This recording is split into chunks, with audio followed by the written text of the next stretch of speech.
రాష్ట్ర municipal staff and outsourcing workers union AITUC రాష్ట్ర ప్రధాన కార్యదర్శి నా పేరు వనంపల్లి జైపాల్ రెడ్డి.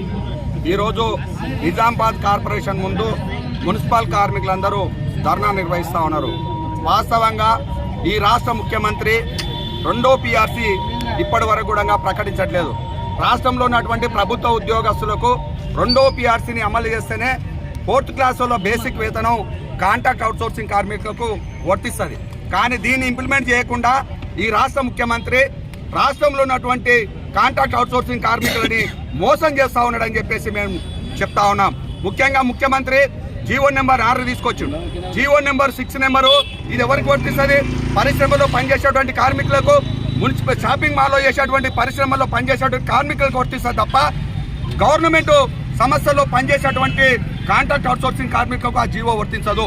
ఇది వర్తించకుండా ఒక దిక్కు మోసం చేస్తుండే జీవో నెంబర్ గత ప్రభుత్వం జీవో నెంబర్ 14ని విడుదల చేసి దాన్ని 30% పెంచుతూ 60 నెంబర్ జీవోని 2021లో గతంలో ప్రభుత్వం తీసుకురావడం జరిగింది. దాంట్లో ఉన్నటువంటి బేసిక్ పే 15,600, 19,500, 22,750 రూపాయలు 3 విభాగాలుగా విభజించి ఆ జీవోని విడుదల చేయడం అనేది జరిగింది గత ప్రభుత్వం. ఈ ముఖ్యమంత్రి రేవంత్ రెడ్డి అధికారంలోకి వచ్చినాక జీవో దాన్ని సవరణ తగ్గించు ఈ ఫైనాన్స్ డిపార్ట్మెంట్ జీవోఆర్టీ నెంబరు 1181 తీసుకొచ్చి 22,000 వేతనాన్ని, 19,500 వేతనాన్ని దాన్ని కుదిస్తూ 16,600 రూపాయలకు ఇవ్వడం ఎక్కడిది సమంజసమని చెప్పేసి మేము ఐటీసీగా డిమాండ్ చేస్తా ఉన్నాం. ఎక్కువ ఉన్నటువంటి జీతాన్ని తగ్గించకుండా ఇంకా పెంచాలి తప్ప ఈ రాష్ట్రంలో దరిద్రమైనటువంటి పరిపాలనలో తగ్గించురంటే ఎక్కడ పోతుంది పరిపాలన అని చెప్పేసి మేము అడుగుతా ఉన్నాం. ఈ ముఖ్యమంత్రి ఈ శాఖ మున్సిపల్ శాఖ ముఖ్యమంత్రి దగ్గర ఉన్నది, కానీ ఆయన ఇప్పటి వరకు కూడా మున్సిపల్ శాఖ మీద సమీక్ష చేయడం లేదు. అదే కాదు, రాష్ట్రంలో కార్మికుడు చనిపోయినా కూడా 60 సంవత్సరాలు అయిపోయినటువంటి వయోపరిమితి మించిన వారి స్థానంలో వారి కుటుంబంలో గతంలో వారసత్వ ఉద్యోగాలు ఇచ్చేవి. కానీ కాంగ్రెస్ ప్రభుత్వం వారసత్వ ఉద్యోగాలు ఇచ్చేందుకు లేదని చెప్తా ఉంది.